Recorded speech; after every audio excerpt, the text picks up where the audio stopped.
का और मीडिया के हर रुकन का कि वो देख सके कि इंसाफ कैसे हो रहा है, क्या इंसाफ हो रहा है, नहीं हो रहा, जज के तेवर क्या हैं, गवाहान के तेवर क्या हैं। ये बहुत अहम है। बंद कमरे में तारीकी में ट्रायल नहीं होता और यही फैसला इस्लामाबाद हाई कोर्ट ने दिया और वहाँ भरपूर अंदाज में ये कहा गया, इस्लामाबाद हाई कोर्ट ने कहा कि अगर किसी वजह से सिक्योरिटी के कोई ठोस आपके पास शवाहिद हों, उनकी बुनियाद पे अगर आपको जेल में भी ट्रायल करना है तो मीडिया और आवाम को इजाज़त होगी कि वो जेल में आ सकें। इस वक्त हमारे कहने पर अंदर एक बहुत बड़ा कमरा मुख्तस किया गया है ट्रायल के लिए, जो आसानी से 200 लोगों को ले सकता है। लेकिन गिने हुए 8-10 लोग जो खुद ये प्लांट करते हैं, उनको कहते हैं ये अवाम है, ये पब्लिक एट लार्ज है। मीडिया के 3-4 लोगों को आने देते हैं, उनको भी एक शीशे के पीछे बिठाते हैं, फैमिलीज़ को दूर बिठाते हैं। ये एक ढोंग रचाया जा रहा है। हम वापस अदालत आलिया के पास जाएंगे। मैं खुद आज इसीलिए आया हूँ कि मुशाहिदा करूँ यहाँ क्या हालात हैं, और ये जो हालात मुझे नज़र आए हैं ये सवाए एक ढोंग के कुछ भी नहीं है।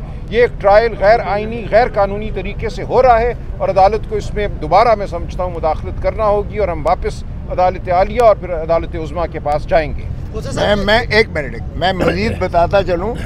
कल 6 घंटे कल बिठा के, सारा दिन बिठा के हमारी बहसें सुनने के बाद हमने कहा जनाब आपको क्या जल्दी है, साइफर केस की बात कर रहा हूँ, आपको क्या जल्दी है, अभी तो तफसीली फैसला भी नहीं आया डिवीज़न बेंच का। तफसीली फैसले के पहले देख तो लें और उसकी रोशनी में ही आप आगे बढ़ सकते हैं, वरना नहीं बढ़ सकते। ये ट्रायल आपका पहले भी कलअदम कर दिया गया था, सारा का सारा कलअदम कर दिया गया था। आज आप फिर बज़िद हैं, कल बज़िद से फ़र्द जुर्म लगाना है, फ़र्द जुर्म लगाना है। ओ भाई फ़र्द जुर्म लगाना है। मैंने खुद अमाद यूसुफ के केस में सुप्रीम कोर्ट से जो है ऑर्डर करवाया था और सुप्रीम कोर्ट ने ये हुक्म दिया कि फ़र्द जुर्म कोई मजाक नहीं है, ये रूटीन की चीज़ नहीं है कि किसी को जो है ट्रायल पर डाल दिया जाए, फ़र्द जुर्म लगाकर मुल्ज़िम बना दिया जाए। फ़र्द जुर्म से पहले मुल्ज़िम नहीं होता, वो उसको मुल्ज़िम बना दिया जाए और उसके बाद उसका एक ट्रायल हो, उसकी मुश्तहरी मनादी हो, बदनामी हो, इज़्ज़त नफ्स मजरू हो, ख़ानदान उसका जो है खानवादा उस पर बदनामी हो, सारा कुछ हो और अज़ियत और कर्ब के बाद बिलाखिर आप उसको बरी करते हैं। और फिर इसमें ज्यूरिस्डिक्शनल इनकैपेसिटी की बातें थी। सुप्रीम कोर्ट कह चुका कि पहले इस चीज़ का तयन किया जाए कि ज्यूरिस्डिक्शन है भी कि नहीं है, और सारे इस्तदलाल हमने कहा कि पहले तफसीली फैसला आ लेने दें, उसकी रोशनी में आप कर भी सकते हैं जेल ट्रायल से नहीं। लेकिन जल्दी है, पता नहीं किस चीज़ की जल्दी है। हुक्मनामे मिलते हैं कि ये करना है वो करना है। फिर जब हमने कहा कि जी कम अज़ कम फ़ौरन 4 जर्नलिस्ट यहाँ आए हुए थे जिनके हमने नाम लिए, हमने कहा ये जर्नलिस्ट भी बुलाए जाएँ।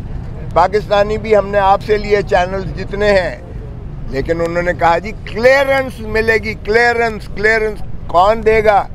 इसका मतलब है कि अदालत फैसला अब वो नहीं कर रही है ओपन ट्रायल, कोई और कंट्रोल करता है इसको।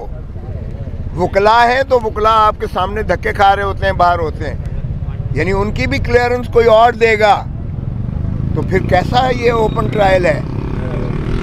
चलें जी सर, मैं एक मिनट वापस आगे करते हैं। एक मिनट हम सलमान राजा और मैं, हमें अब कहा गया है कि आप तशरीफ आ जाएं और हम जा रहे हैं, इसमें अंडर प्रोटेस्ट जा रहे हैं कि हमें ये इसमें कोई ट्रांसपेरेंट चीज़ नज़र नहीं आई।